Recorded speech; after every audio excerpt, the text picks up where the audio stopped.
Hi,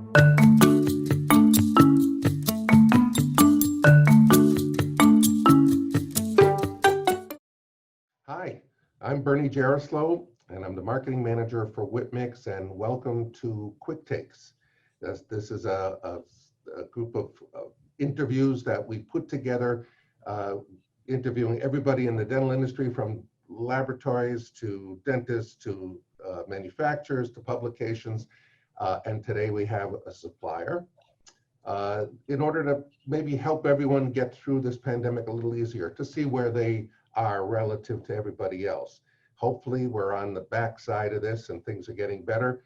I know they are for some laboratories, some perhaps still struggling, but I think most are getting their legs back. We hope that's true and it gets better over time. So today I have the pleasure of speaking with Shawn Nowak. I think for many of you, even most of you, he probably doesn't need an introduction, but Shawn's a great friend. He's the president of Nowak Dental Supply. He and his sister Brandy actually are third generation owners of the company. I think they've been in business for over 75, 76 years. So they've been around for a long time, and they do a heck of a job for the dental lab industry. So I'm happy to be able to speak with him today. So Shawn, welcome. Good to see you, my friend. Thank you for having me. Looking forward to this. Yeah, it's a lot of fun. Of course, we're just chatting. We've got some questions that you and I went over just to make sure that it all helps, it makes sense and helps our brethren in the industry. So my very first one is, as a supplier, and again, this is the first time we've talked to somebody, it's going to be a little different. Your experience, excuse me, is really different from, let's say, a laboratories or a dentist. How has the business changed in the last few months? I mean, obviously we know what happened when everybody closed, but how has it changed and how is it going today? Well, I still remember. So it's March 16th is basically the fallout day. I don't know if everybody else experienced that exact date, but it was when package count went from 350 packages going out a day to, under 50. Just like that. It was amazing how quickly that number shifted on that day. It was almost like, the entire country had a hurricane hit them, or, some epidemic, obviously it was, just closed us all down. And we had to, make those tough decisions that every company had to do with our employees, with our customers. What are we going to do? What does the business look like? How are we going to make it out of this? Are we financially sound to continue on the legacy that our grandfather has started 76 years ago? Yeah. So it was some tough times, from that date until I would say probably around April is when we started slowly getting back, our feet were getting wet, a lot of labs were starting to open back up. May rolled around. May was really good. Can't say really good. We were still down in sales in May, sure. But we were seeing more and more surgeons coming back, more and more labs coming back online. The dentists were coming. We're hearing patients saying, hey, yeah, we're ready to go back and see our doctors. And, the enthusiasm of the industry, you could feel it and tell that it was coming around. Then June hit, July hit. Our numbers were up. I can say, luckily, we were up 30-40% in June and July. So great. They were really good months. This month is looking about the same. So I'm happy with where we're at now. I'm hesitant if it's a bubble that's going to pop, or if we're going to continue at this pace for the rest of the year. So those are those questions that you constantly think about as an owner. And like as Brandy and I keep on saying, maybe April and May we put an asterisk on those months, kind of like we had to do in 2005 August when Hurricane Katrina nicely put 23 foot of water inside of our building and closed us down for 4 weeks. So on my record books, there's a big asterisk in August. You had a double whammy. That was unbelievable. Yeah. So, but you survived that and you thrived. We survived that, and and I guess that has helped Brandy and I that we've gone through something like that and so devastating to the company, and basically starting fresh. And that's kind of how we took this whole pandemic. For for 3 or 4 weeks, it was Brandy and I and the entire company. That was it. We'd sent everybody home. We're still paying them to be home, but we didn't transfer phones to them or anything. We just said, look, be with your families. We're still going to cover you guys financially, take care of you, but there's not enough business for us to have you here. It's not safe to be here for all of us to be together. Brandy and I can do everything, as slow as we were, we could handle it, being customer service, accounting, shipping, you name it. we had all the hats on. Amazing. And do you have a full complement back? Is everybody back at work We now? do, yeah. So we have been back fully for, I'd say, about 8 weeks now. And actually, our employee number is higher now than it was pre-COVID. That's wonderful. That's Yeah. great to hear. I'm glad to hear it. And since you've reopened, what changes have you implemented, if any? I mean, I'm sure you're wearing masks and you probably have stations where you can disinfect your hands, but beyond that, any changes? So really, and maybe I'm going to get my hand slapped from this one, but we're in such a small little town. In the beginning, for the first, I'd say 3-4 weeks, Mississippi was asking every business to continue with the mask mandate, but they've relaxed those rules. So we told everybody, look, if you don't feel safe in here, wear your mask. But we're not going to force you right now, since we're in such a small city. I mean, we only have 5,000 people in our entire city. So it's a very, very small community that the company is in. So we said, look, follow guidelines, wash your hands. We've got stations set up around the offices. Do your best to keep away from other employees, but we want you still to live your life. Don't feel that you can't walk in my office because you're not wearing a mask or anything like that. So the masks are not happening in our office anymore. Okay, I didn't hear that exactly. So, and thankfully nobody's been hit. Nobody's. We have knock on wood. We have not had any cases in our office that we've had to deal with. That might have changed how we're feeling about things right now. But everybody's even told us, look, when we go out to a grocery store or something, we wear our mask there. So that made us feel a little better that they're at least, thinking about the risks that are out there. And, but when we're in here, we feel like we're small enough of a company that everybody has enough room and they all have their own offices already. So they can keep socially distancing on their own. Okay, that's good.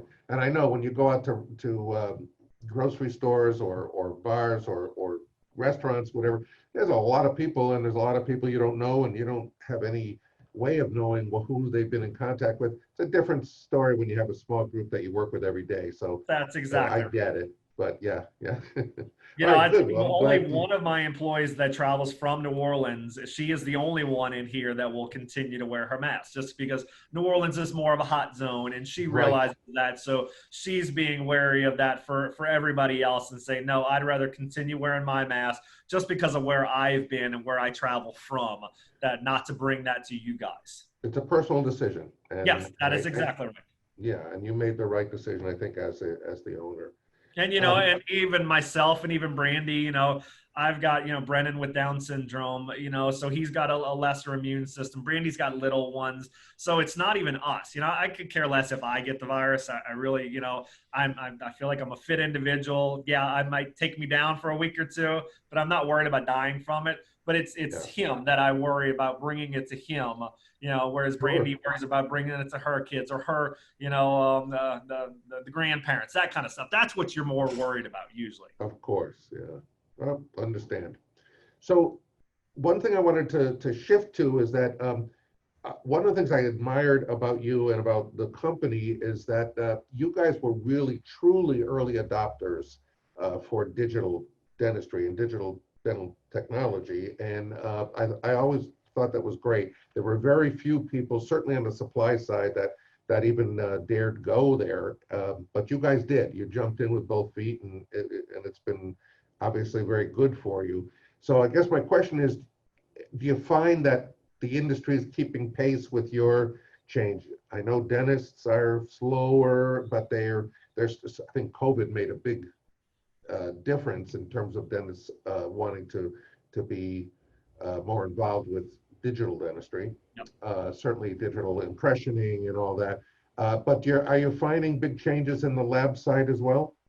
So, I guess being that early adapter, I've gone through. I know the problems, and I know the companies to avoid. I'm not going to mention any names, but there's things in our industry. When you've been doing this long enough, as you know, you make mistakes. Hey, that we're only human. So, Sure. there's things that I have done on the digital side for the company that in the beginning scared me. And I said, okay, maybe this isn't the right decision for us. And then, we're getting back to it. The last couple of years, we've really pushed harder on that side and said, look, wait, we were one of the first ones, like you mentioned, and we're here to stay. We have the product lines, we have the support levels that you need. Um, you know, uh, but I don't think I've never been a believer that a CAD CAM machine, a printer, a scanner will take away from the job of a dental technician. Right. That is not my belief system. I've never been one of these guys that, oh my gosh, CAD CAM's coming, we're all going to be out of business soon. It Right. is a tool to utilize, and if you utilize it properly, it advances the way that the lab does things, and you just need a shift. Every generation has these shifts that they have That's to go right. through and find the products that work for them and help their lab grow. So that's all this is. It's just another tool to utilize and get things done faster. It's not really taking away somebody's actual position. I've been around long enough that I remember when mills, the beginning of mills had just started, and of course they were nothing like they are today. But I do remember the fear in the dental lab community that, well, here we go, machines are taking over, computers are taking over our lives. They're going to be doing our jobs, and we've only got a couple years left. I Yeah. remember people saying that, 2, 3 years tops. And this was back in the maybe 70s, somewhere 70, Yeah. late 70s, early 80s, when the average lab didn't really see or know what was going on, but behind the scenes in the research areas and universities, they were testing the earliest mills, and that was a scary thing Oh yeah, for yeah. a My, lot my of a dad has lot of always told me, he retired in 2006, started in the 60s, and he said, Shawn, probably about every 10 years there was that fear of, okay, this new product now is coming down the pipeline. We're all out of business, and he's like, here you are now, 76 years later as a company, you guys at 100 years, and we're yeah, still here. still here. It's I'm amazing. sure back in the day when the combination units were made, oh my God, there goes the model mixer. He's Right. out of a job. That's so true. But we do adapt. I mean, Yeah. I think Nowak and Whitmix are those kinds of companies. We're forward thinking, and you have to be. You have to definitely look at those technologies, find the right one that fits what you guys do as a lab, as a company. Yeah, Yeah, everybody's going to make mistakes. Like I said, I did in the beginning. But if you find that product and that company that wants to work with you and be that partner and help you grow your lab, that's where you find the right key. and I know that Nowak is famous for that. So kudos to you, and Thank you. and I know you're the reason.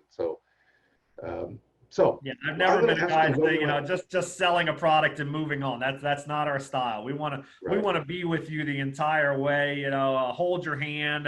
Hey, if you need to call us every single day and need help, that's what we're here for.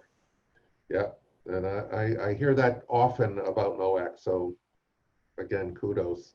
Thank you. Um, I have one question, and we'll end with it, but it's an opinion question, and I wanted to see what your feelings are about where we're headed, and given your philosophy and what what NOAC stands for today, where do you think NOAC and in a larger picture, the dental industry is going to be in not 10, 20 years, but 3 years from now, Yeah. because things are changing very rapidly, certainly in the digital side. But where do you think we're going?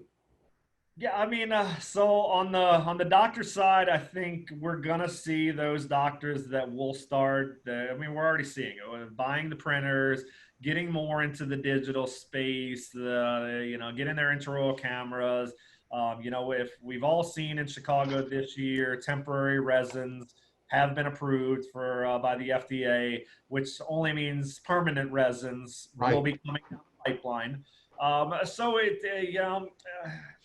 I equate that to CEREC.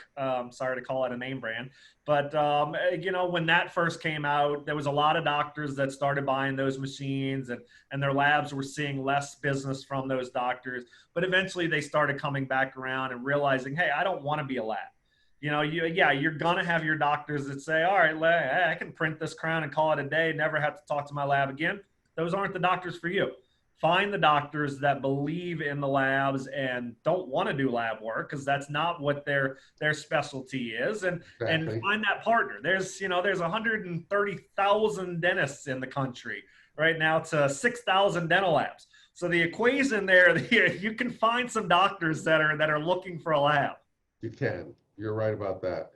Yeah, But things yeah, are. I mean, on the lab side, there's the advancements every year. It seems like printers are getting faster. They're getting more accurate. The materials are changing constantly. Between even zirconias.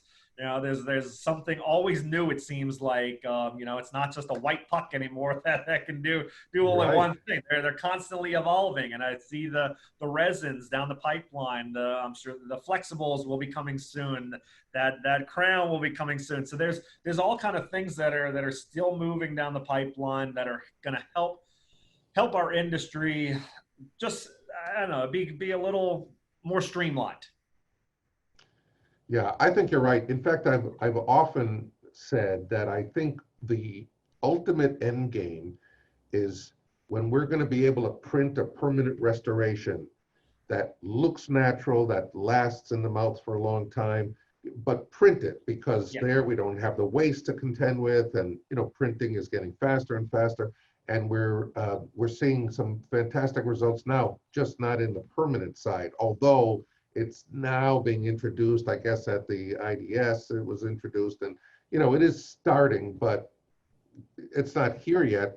But you know how fast the wheels turn in this industry, so I think we're looking at a big change, a huge change with But respect. and you guys could probably, and maybe your numbers aren't like mine, but I've looked at this just a couple weeks ago. For the last 3 years, our gypsum business, our plaster business, has actually increased. So you can't tell me that all these companies are saying, "Oh, printer and print your models. That's the way to go. It's the wave of the future. Everybody's doing it." I wouldn't still be selling 300,000 pounds of gypsum a Yeah, year and yeah, going up if yeah. that was true. So I'm like, yeah, numbers don't lie. I'm sorry, printer companies that I represent right now, but No, I think though, over time, things will change. I mean, yeah, we do see a change in numbers, unfortunately not going up, but going down. Certainly in investments, they're kind of dwindling. And yeah, then even in gypsums, not that it's dramatic. I remember, again, I've been in the industry for a long time, 40 years CDT and all that. And I know that back in the 80s, when the very first all high strength all ceramics started coming out, the very first ones, I remember people saying, "Oh, that's it, 2 years, alloy's gone, no more metals, that's it." And here we are in 2020, and PFMs are still a significant portion of some laboratories' output. So things change, but they're not quite as fast. They don't change quite as fast as yeah. So as I'm still people would waiting like for it to. when, like you said on the crown, I'm still waiting for the denture, to Yeah, be yeah, 100% ready. I think right now it's still in its early stages. When it still comes out of a printer, you still have to hand touch it. Still have to layer with some kind of composite to give it that natural sure. look. It's not just coming, hey, hit a button on a printer and be like, all right, here you go. Here's your denture. It's not No, there yet. no. The Jetsons, like the Jetsons food. Yep. You want a sandwich, boop, you push it, and then there it is. Yeah, probably not in our lifetime, but anyway, things are coming, things are changing, and for the better, I think. So hopefully we'll all benefit from it long That's term. exactly So right. And like we said earlier, it just say you have to be able to pivot. You have to be able to make those adjustments in a company, and as the leader, not just be like, nope. the word I hate is, well, we've always done it that way. So Of course. Of you need to course. be over that mentality and Yes. realize that things can be better. You can advance what you guys are doing with technology, and keep on growing that way. I think you're absolutely right. You've given us some great insights, and as always, it's a pleasure talking with you and seeing you. Hope we get to see each other in person sometime soon. Hopefully sometime. Maybe not this Sometime. year, I think definitely this next year. this year's a write-off, unfortunately, but hopefully next year we'll do that. So, Shawn, thanks very much. I really appreciate it. Say hi to Brandy, and good luck with Nowak in the future. Thank you very much, Bernie. All right, you take care of yourself. We'll be in touch. You too. Bye-bye. Bye.